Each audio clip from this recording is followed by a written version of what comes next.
Bonjour, bonjour à tous. Ravi de vous accueillir aujourd'hui pour notre webinaire.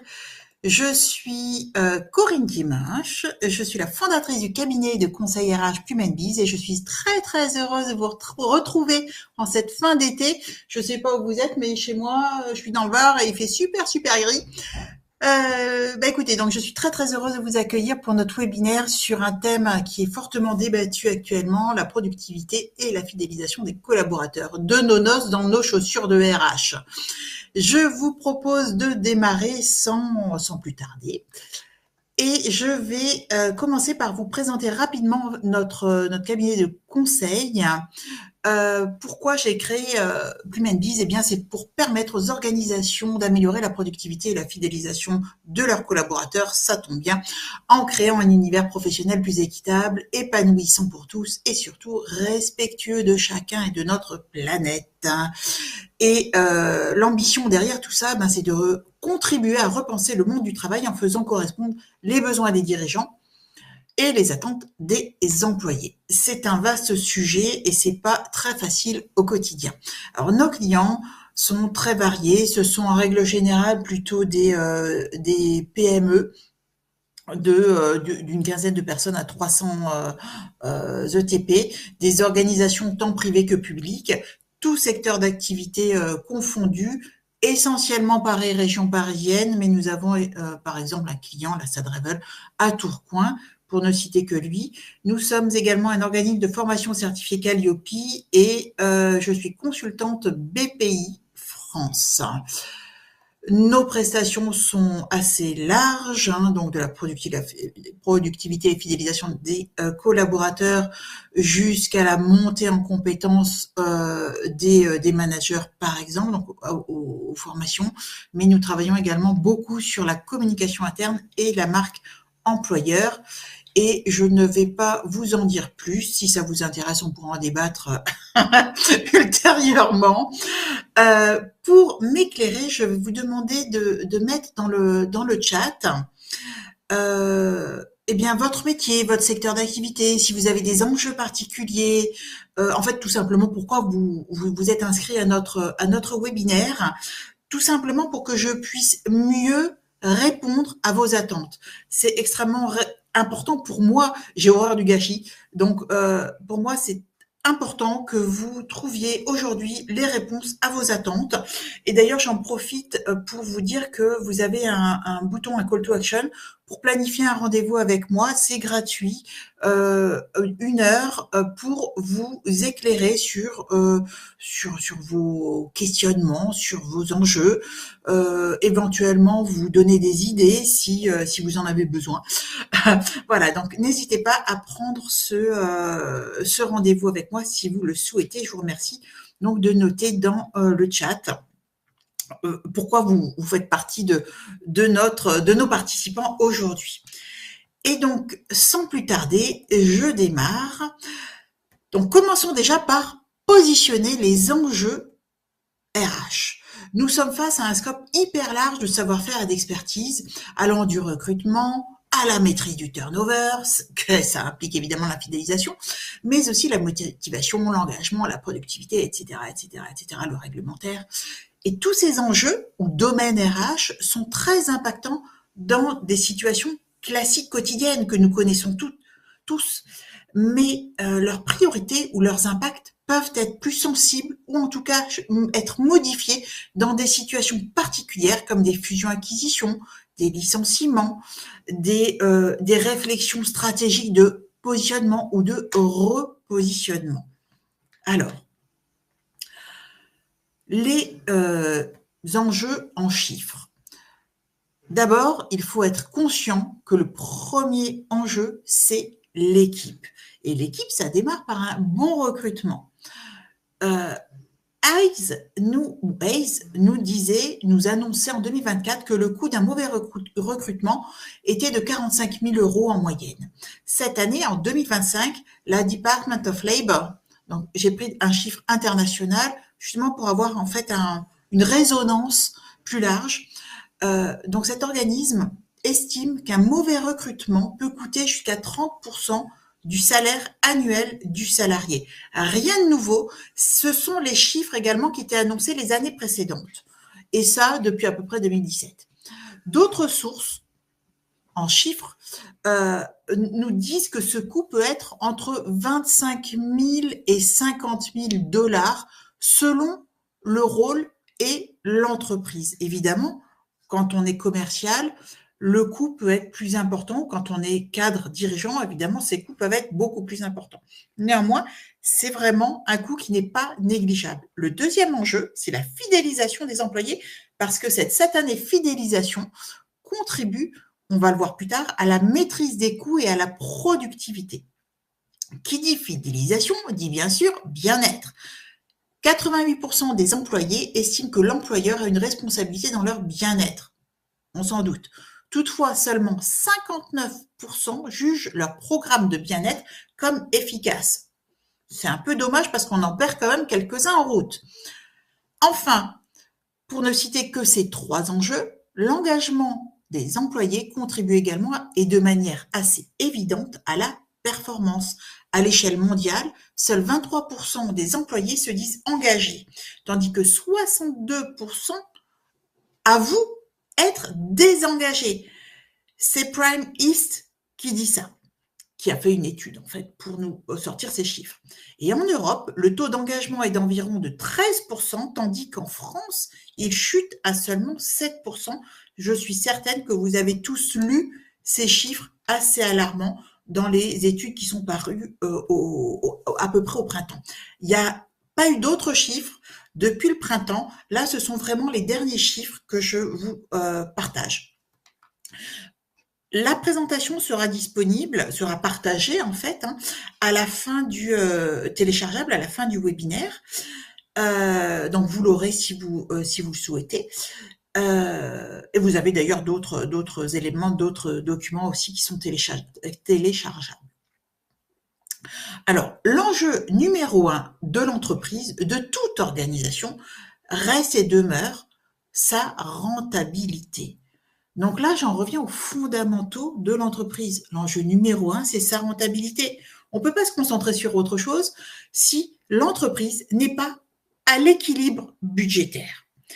Et la productivité et la fidélisation ont évidemment un impact direct sur cette rentabilité de l'organisation. Pourquoi? C'est juste du bon sens. Un fort taux, voilà, mes petites animations en même temps que je vérifie qui doivent fonctionner. Donc, comme je vous le disais, c'est du bon sens. Un fort taux de fidélisation fera baisser les coûts RH et un bon taux de productivité fera augmenter les marges de l'entreprise. On n'a pas besoin d'être un génie pour savoir ça. L'équation gagnante, c'est la satisfaction des employés plus le bon taux de productivité plus un fort taux de fidélisation égale une meilleure performance globale de l'entreprise.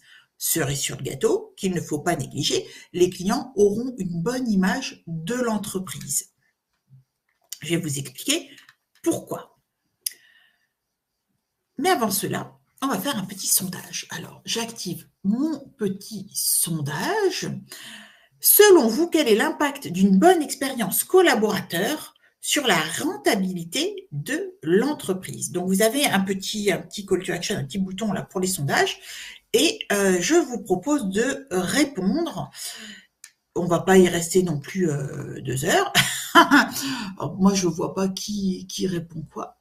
Alors, pourquoi il me dit en cours? Fais voir le truc. Ah, ça y est, je vois. Ça varie entre 23, 34, 23, 34. Il n'y a personne à 13. Allez, encore un petit peu, encore un petit peu, encore un petit peu. Allez, je ferme les votes. Et je passe à la réponse. Et bien, la réponse, c'était 23%. Et vous êtes 32% à avoir eu la bonne réponse. Donc, le taux de rentabilité, l'amélioration observée sur le taux de rentabilité est de 23%. Des équipes engagées génèrent, semble-t-il, une rentabilité supérieure de 23% par rapport aux équipes moins engagées. Et ça, ce sont des chiffres, en fait, des études qui ont été menées au niveau international. Cela s'explique par une meilleure productivité, plus d'initiatives et aussi une volonté d'optimiser les processus de travail. Donc là, on commence déjà à avoir quelques pistes pour améliorer notre rentabilité et donc améliorer aussi notre productivité. En deuxième point, donc là, je vous ai mis d'autres points aussi qui sont améliorables ou améliorés. Le profit par heure travaillée serait de 45%. Donc, une expérience collaborateur de qualité boosterait les profits par heure travaillée, donc là, c'est plus fin, d'environ 45%. Alors, je descends sur la productivité. Là, la productivité, d'après une étude Gallup de 2023, donc ça remonte un petit peu, c'est pas très vieux, mais quand même, les entreprises hautement engagées enregistrent une augmentation de productivité de 17% et une baisse de l'absentéisme de 41%. Ça, j'ai trouvé que c'était intéressant. Et la rentabilité est doublée.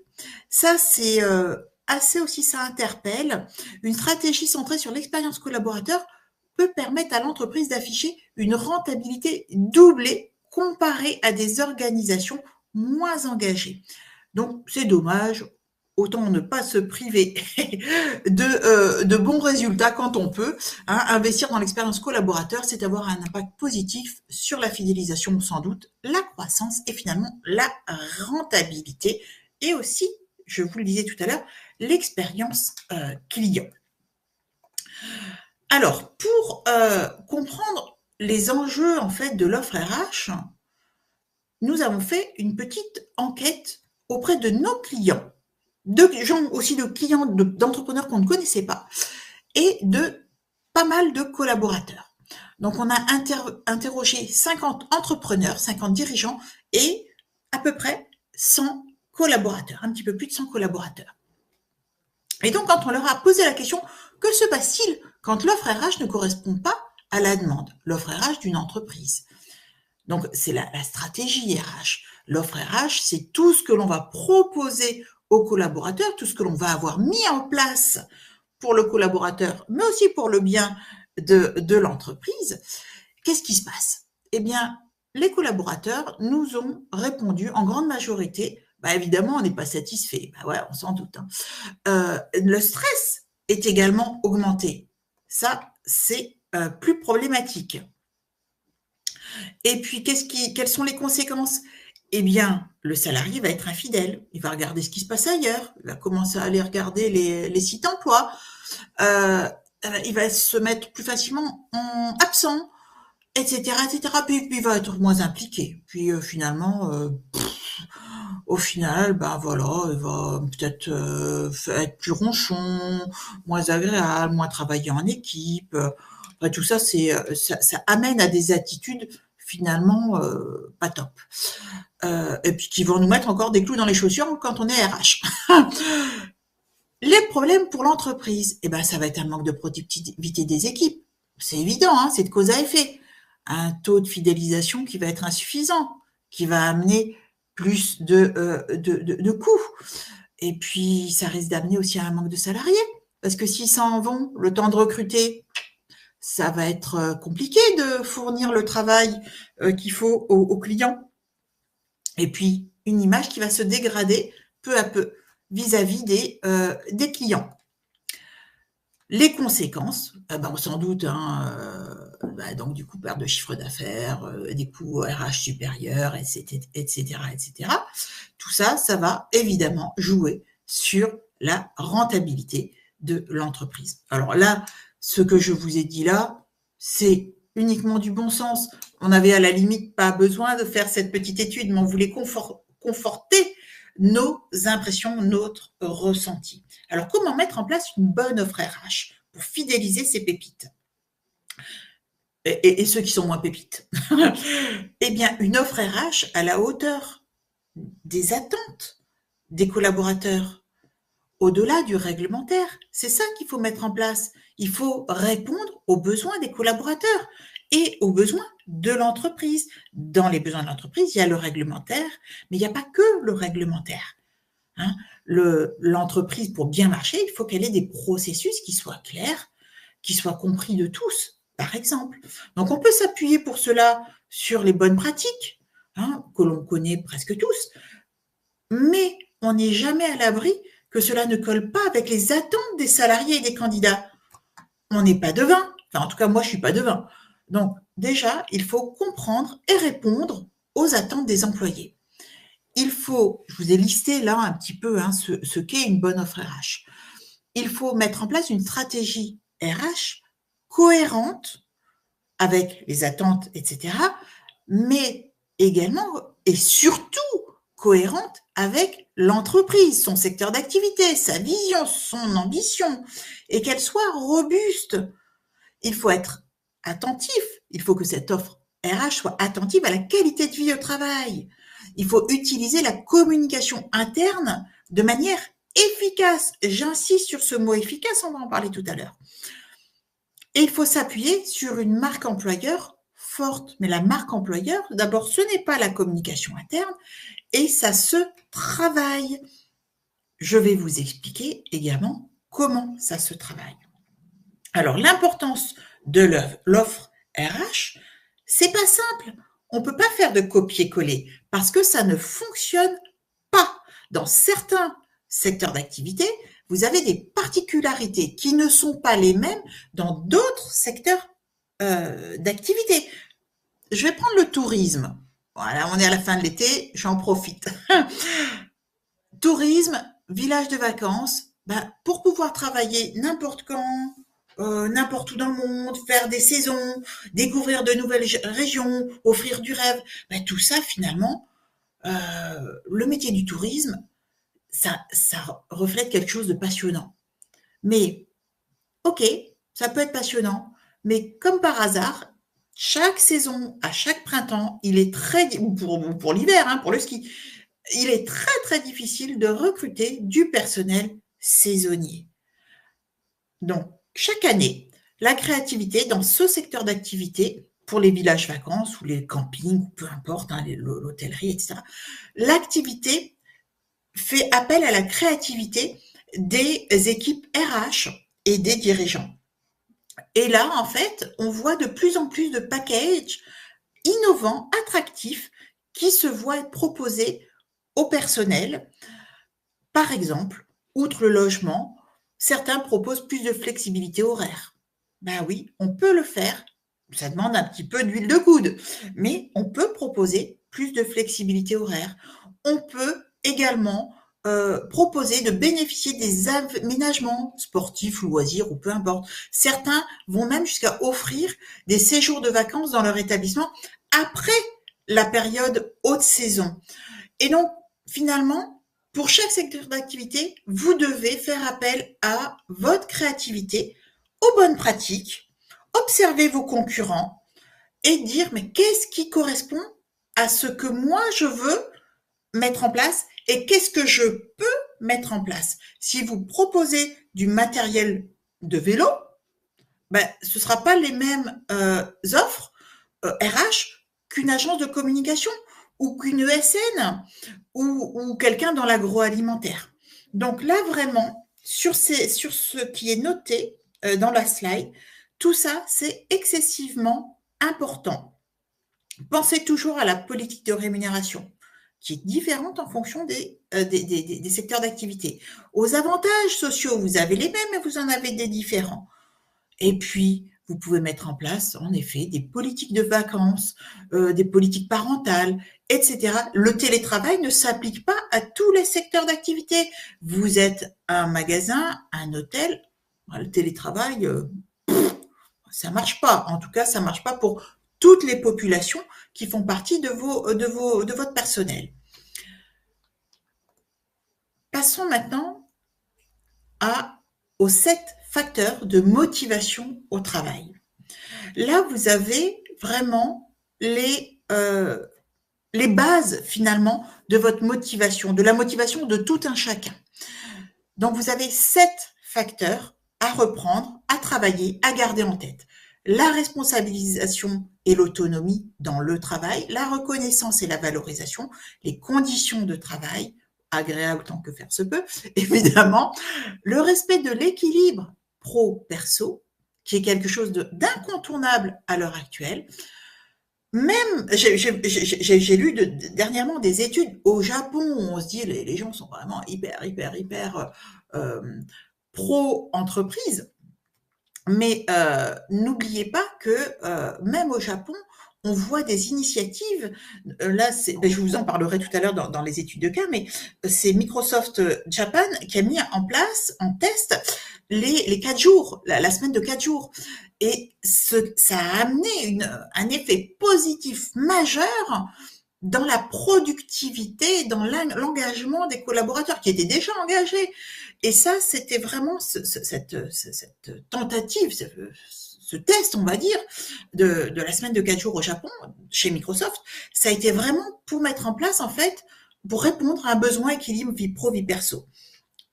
Donc, de toute façon, vous aurez ces slides et là, vous aurez accès au replay aussi, donc vous pourrez avoir tout ça. Mais gardez ces 7 facteurs en tête qui répondent finalement au premier besoin qui est de répondre aux attentes des collaborateurs. J'avance, sinon je vais vous barber avec mes histoires. En regard de ces 7 facteurs de motivation, il y a des politiques RH à mettre en place. Évidemment, moi, même chose que ce que je vous disais tout à l'heure, je suis contre le gâchis. Ne perdez pas de temps à mettre en place des politiques RH qui ne sont pas pertinentes dans vos entreprises. Faites pas des copier-coller, demandez pas à ChatGPT de vous faire la politique du schmoll, parce que de toute façon, à 9 chances sur 10, ça correspondra pas aux attentes de vos collaborateurs. Et puis ça sert à rien non plus de sortir l'artillerie lourde et de perdre du temps à se faire des brainstorming et des nœuds au cerveau si c'est pas votre besoin. Donc, on étudie le besoin de l'entreprise, des collaborateurs, on voit ce qui colle avec les 7 facteurs de motivation et on met en place les politiques qui vont bien. La politique de rémunération, je ne vous cache pas que c'est quelque chose qui est important parce que tout le monde veut savoir, a priori, pourquoi il est rémunéré et comment il peut être mieux rémunéré. Qu'est-ce qui va faire qu'il va être plus motivé? Eh bien, ça rentre forcément dans la politique de rémunération. La rémunération, ça reste quelque chose un facteur majeur, voire toujours le plus important dans le fait de rejoindre une entreprise ou d'y rester. Là, donc, je vous ai noté aussi la politique de qualité de vie au travail, de gestion de carrière, ça c'est extrêmement important pour le développement personnel. La communication RH, ce sont la marque employeur et la communication interne. Qu'est-ce que je fais? Comment je communique? Est-ce que je suis transparent? Aujourd'hui, la plupart, en ce moment, je travaille dans un centre de santé où tous les collaborateurs, le personnel de santé donc, se plaint d'un manque de transparence. Donc, quand vous pensez communication RH, marque employeur comme communication interne, pensez, surtout pour la communication interne, transparence. La transparence dans votre communication va amener l'engagement des collaborateurs parce qu'ils vont mieux comprendre la vision de l'entreprise, là où ils doivent aller, le bout du tunnel, qu'est-ce qu'on attend d'eux? Partager. Alors, tout n'est pas partageable, évidemment.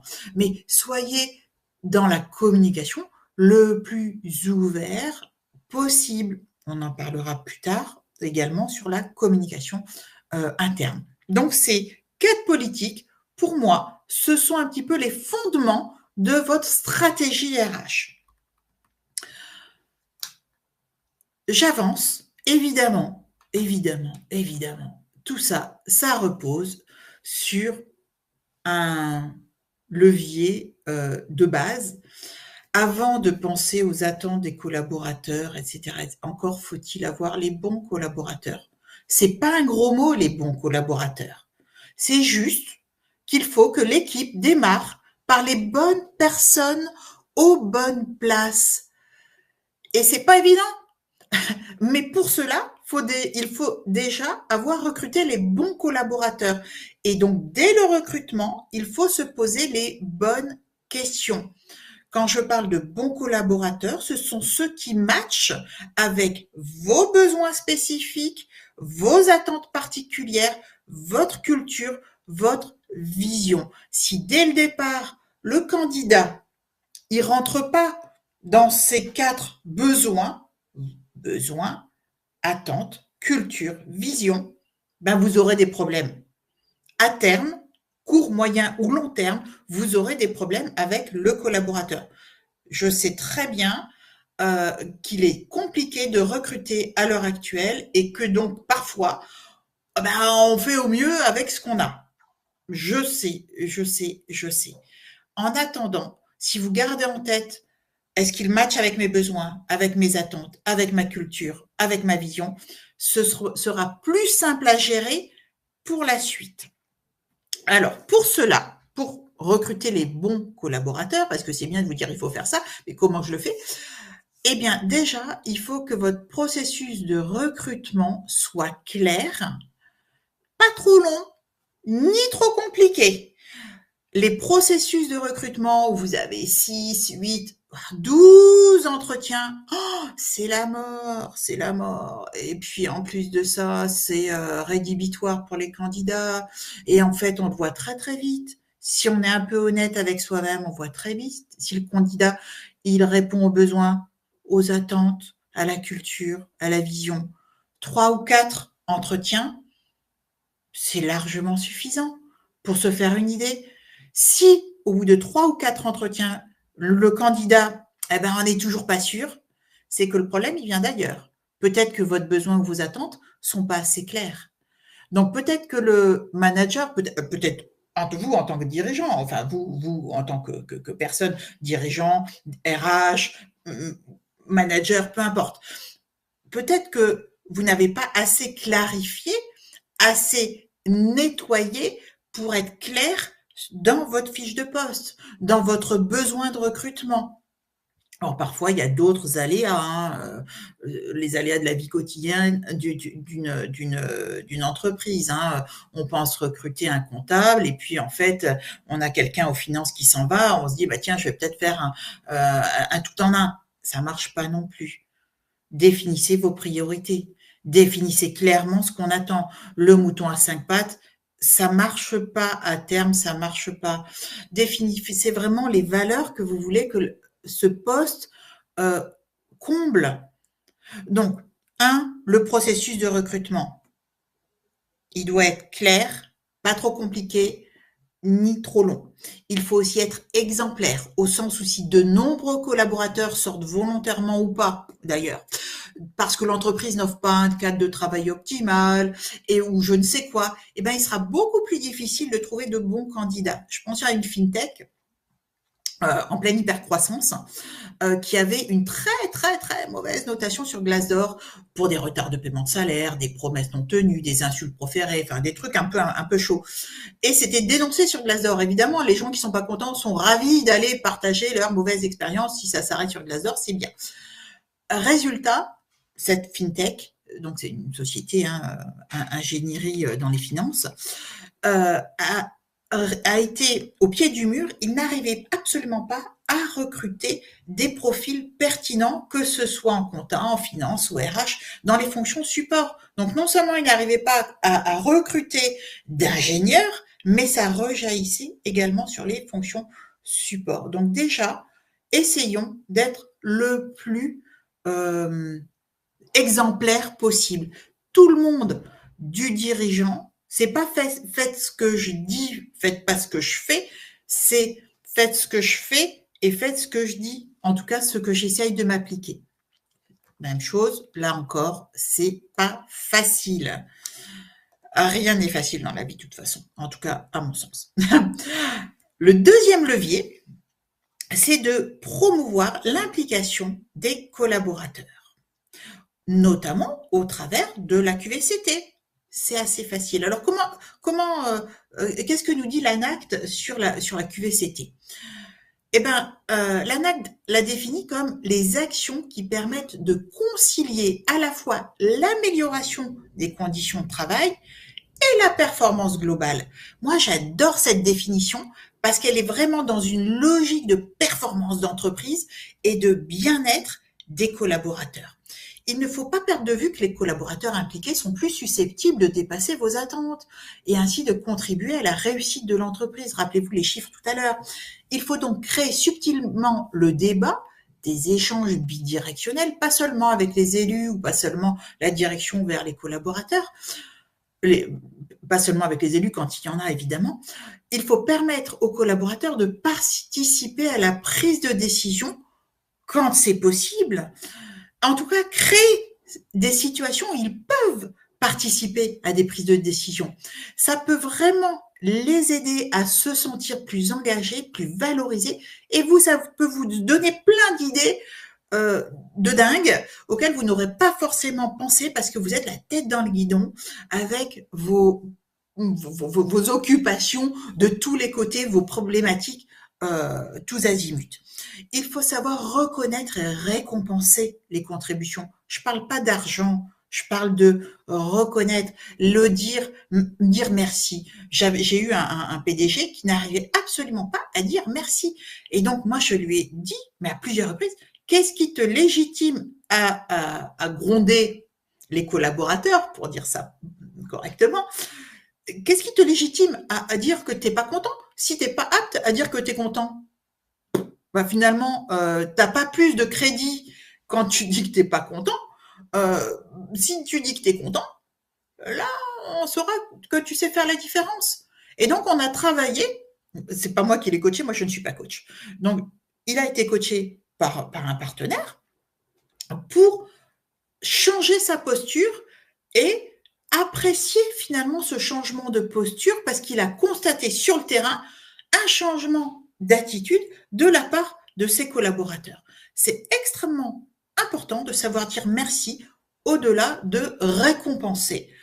Récompenser, évidemment, ça peut être de l'argent, mais ça peut être un bon cadeau, ça peut être une demi-journée off.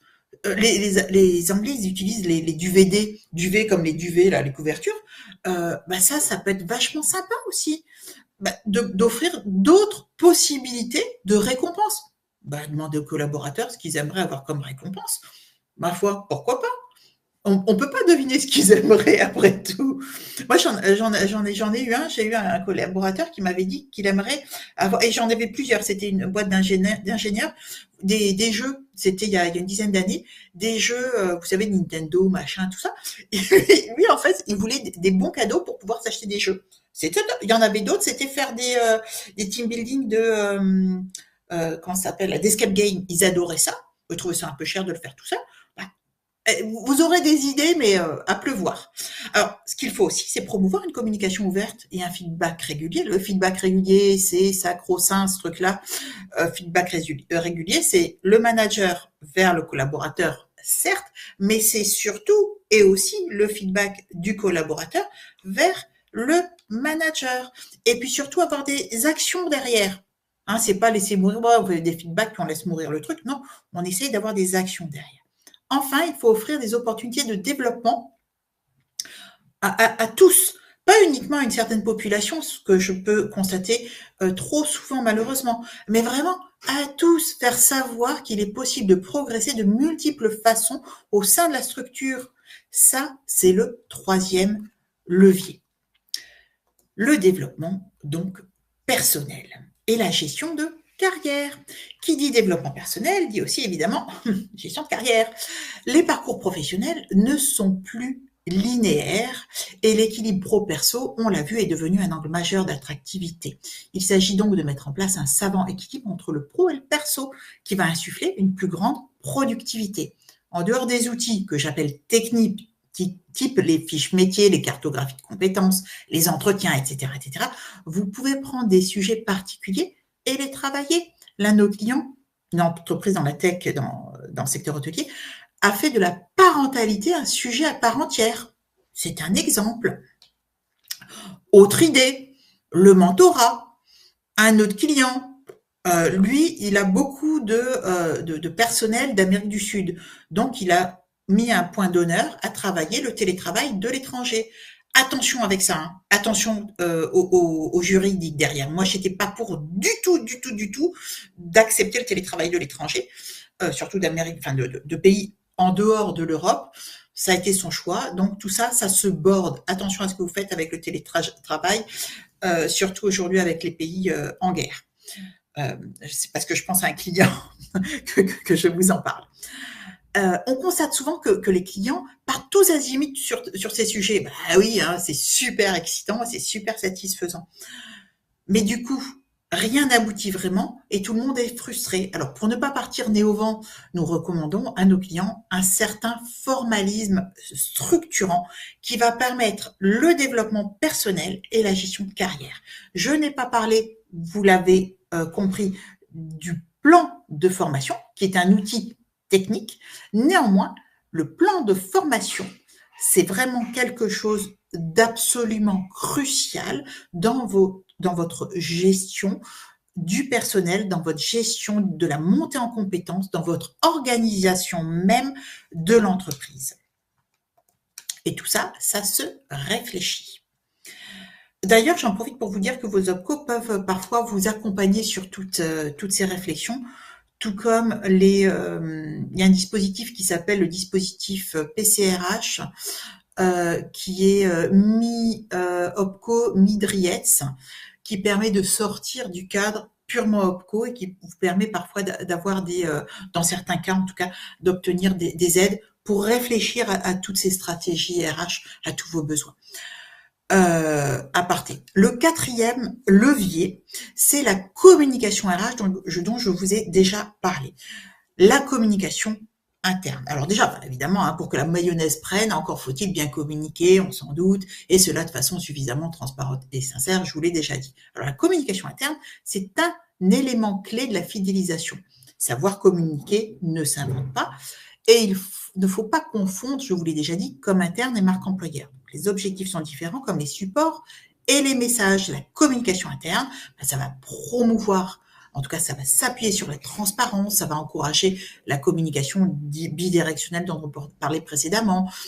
Elle va utiliser divers canaux spécifiques. Elle va impliquer les collaborateurs, les employés, mais cela va rejaillir sur l'amélioration de l'expérience des collaborateurs. Ça va donner du sens, ça va fédérer les équipes et on va pouvoir aussi l'utiliser en reconnaissance, en outil de reconnaissance.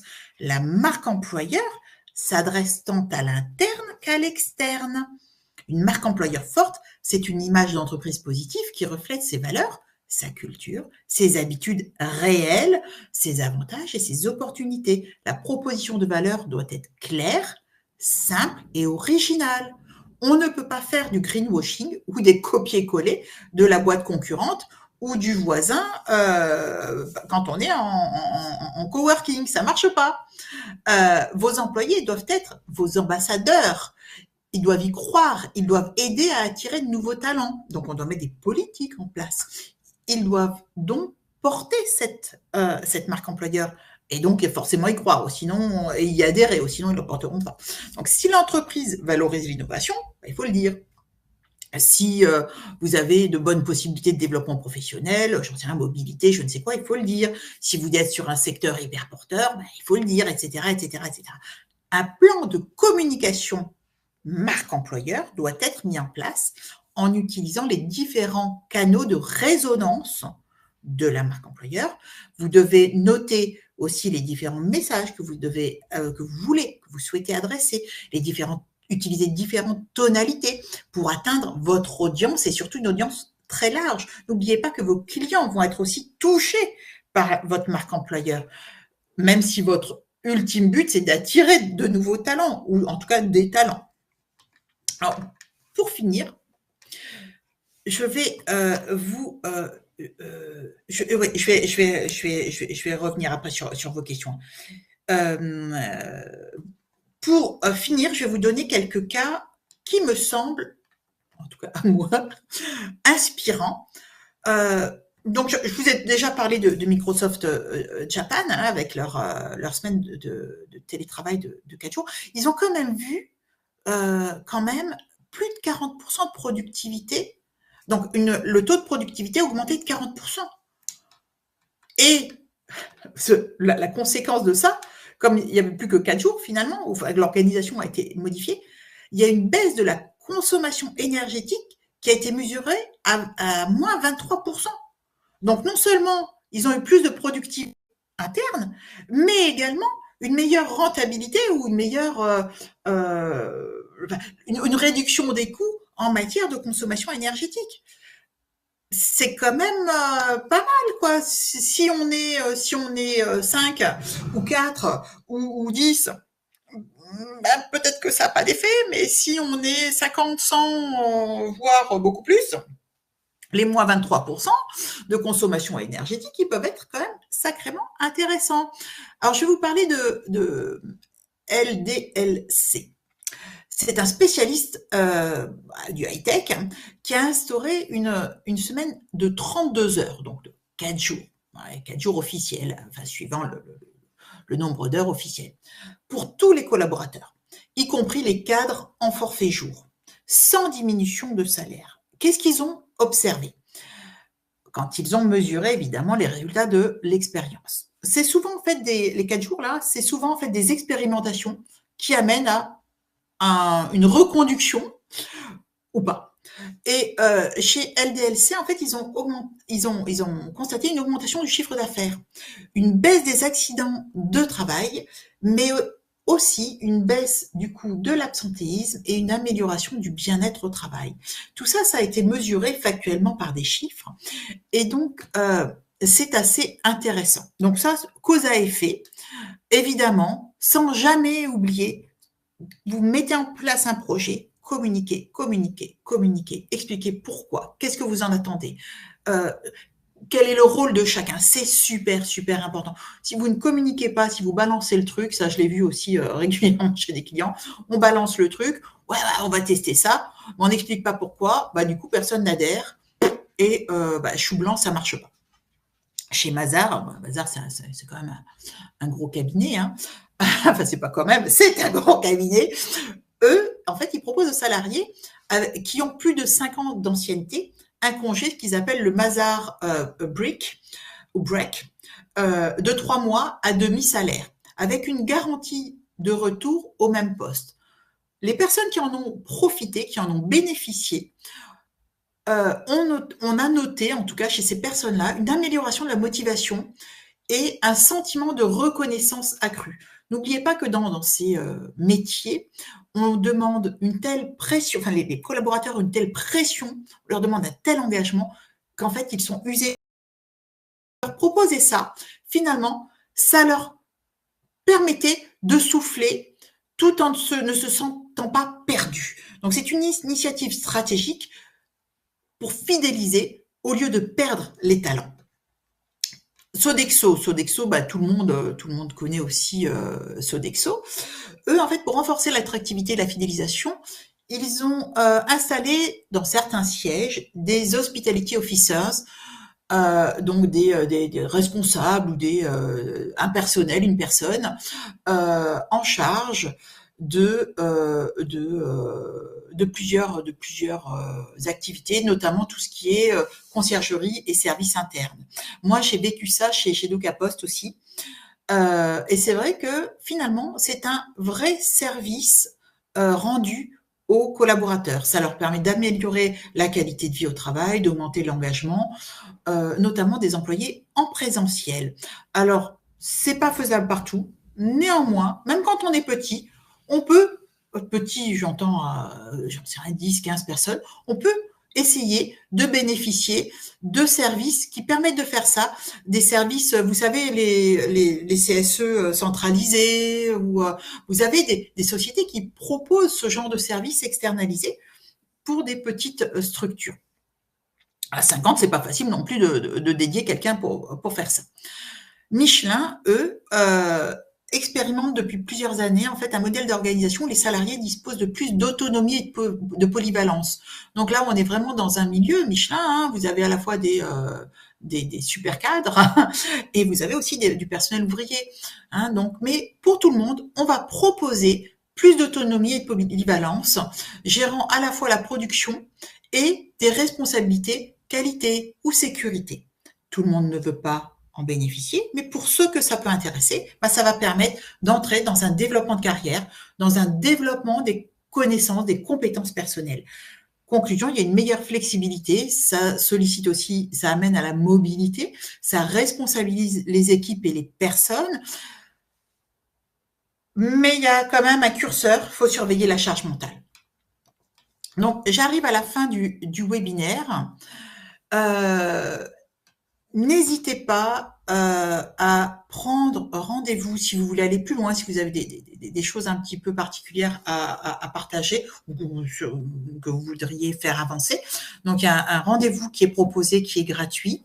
Je le fais avec grand plaisir parce que je vous explique pourquoi. Parce que pour moi, ça me stimule à la fois la créativité, les échanges. C'est une grande richesse que vous m'apportez. Donc, j'insiste sur le fait que vous pouvez planifier ces rendez-vous avec moi. C'est vraiment un grand plaisir pour moi. Je vous remercie aussi de bien vouloir noter à l'issue du webinaire. Vous allez avoir en fait un petit pop-up là pour noter le webinaire.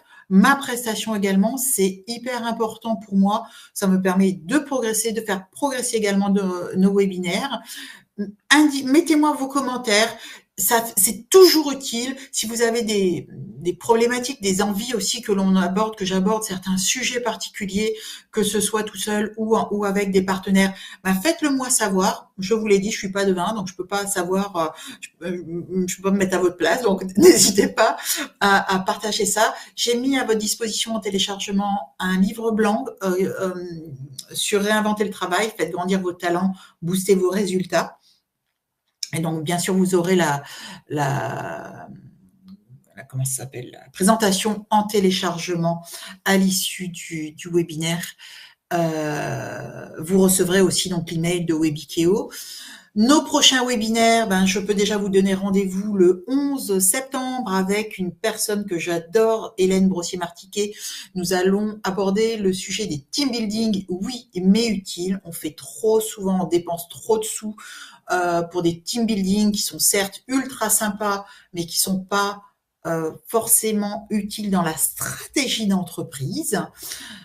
Et attention à pas vous faire redresser aussi par les URSSAF parce que j'ai eu le cas et pas qu'une fois. Donc attention, les team building ça s'organise et ça doit être utile pour la stratégie d'entreprise. Et puis nous parlerons également en fin de mois de la santé au travail avec Maxine Aguila et avec Pierre Licavoli début octobre sur l'écoute active des managers. Voilà, donc je vais passer maintenant à vos questions. Alors, je vais les prendre dans l'ordre quand même, parce que sinon c'est frustrant. Alors, y a-t-il des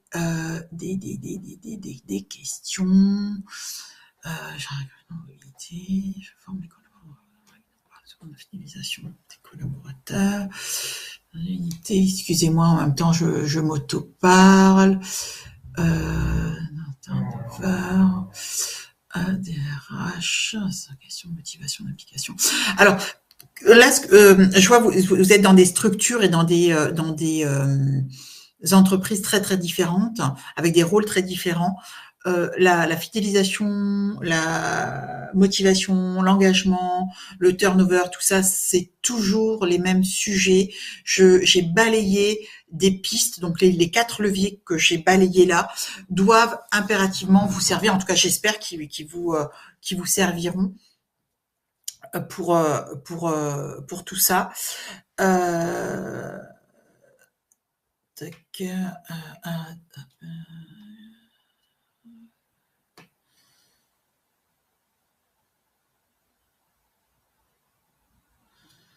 Qu'est-ce que c'est que ça? Un chatbot qui répond n'importe quoi.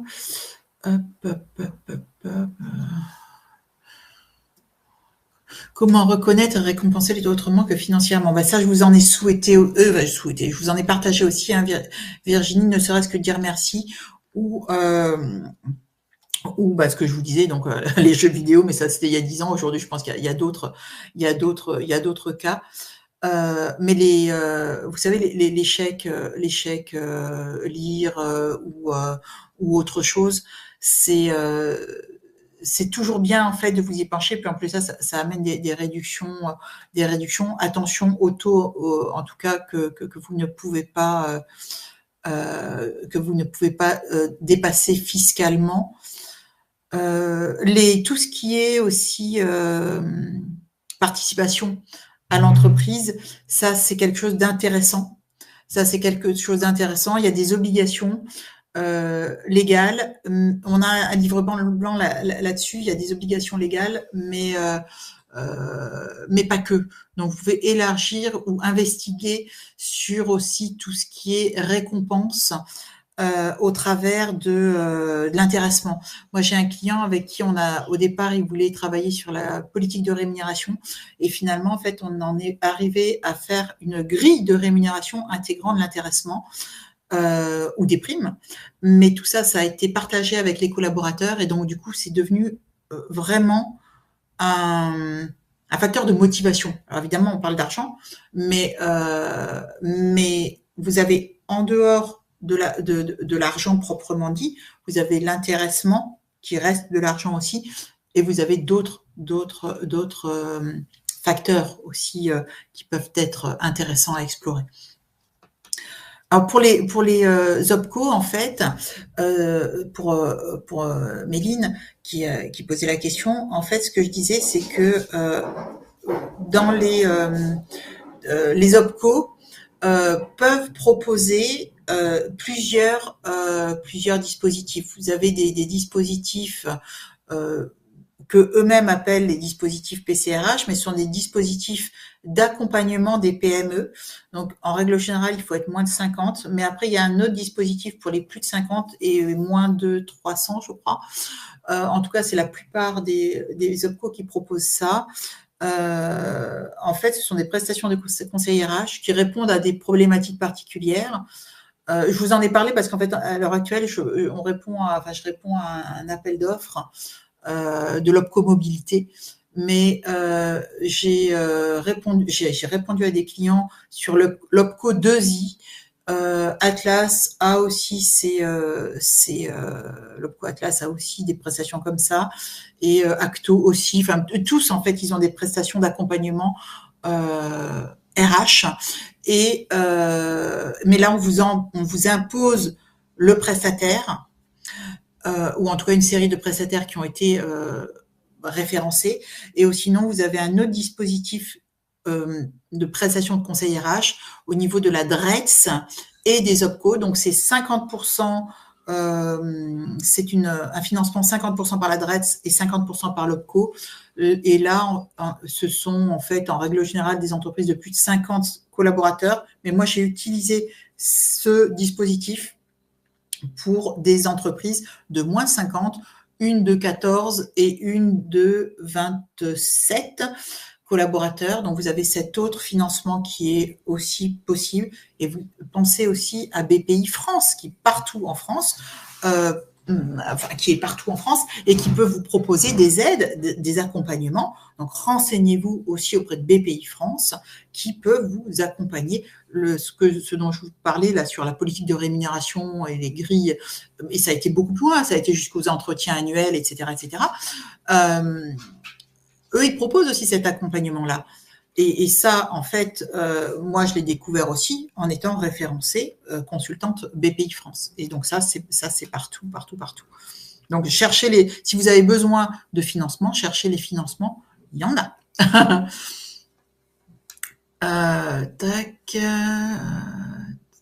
Je suis désolée pour les problèmes de son. Intéressant, mais notre pays est celui qui travaille le moins. Faudrait que je cherche les chiffres. Béatrice qui nous dit que notre pays est celui qui travaille le moins. Si on se base sur les horaires officiels, en effet, nos 35 heures, etc., c'est pas faux. Maintenant, dans les faits, je suis pas complètement certaine. Pour avoir travaillé à l'international, notamment dans une structure où on était dans 60 pays et m'être occupé de plusieurs pays en tant que ce qu'ils appelaient eux Chief People Officer, et donc globalement des RH, hein, même si officiellement sur le contrat, en effet, on travaille peut-être le moins, je suis pas certaine que, vu l'engagement, la productivité, la performance de chacun et l'envie de faire, je suis pas sûre qu'on soit les moins rentables. Pour moi, il y a vraiment une dissociation à avoir entre la rentabilité des collaborateurs. Je parle pas de la rentabilité de l'entreprise. Là, je parle de la rentabilité des collaborateurs et la performance de l'entreprise. Je pense qu'il y a un petit bémol là-dessus et qu'il ne faut pas amalgamer notre code du travail, la réglementation française qui protège vraiment très bien, beaucoup, parfois de manière pénible, les collaborateurs, et puis après le terrain. Les chiffres, mais c'est une très bonne remarque et je chercherai des chiffres, voir s'il y en a. Ouais, je suis d'accord, hein, Michelin, c'est pas top en ce moment, mais en tout cas, ils essayent de faire des choses. Voilà. Merci à vous tous, hein. J'ai vraiment essayé de balayer dans le contexte politico-économique actuel très dur, fragile. Ça, c'est vrai, hein. Ça, vous avez vraiment raison, hein, François. Je ne sais pas si vous êtes toujours avec nous, mais le contexte politico-économique actuel ne favorise pas l'investissement dans l'humain. Et c'est bien dommage, et je le vois aussi de plus en plus malheureusement dans les entreprises qui sont clientes. Et ça, c'est un vrai sujet. C'est un vrai sujet. Hop, après, vous avez eu tout un débat sur les 11 jours, les 25 jours de CP, etc., etc.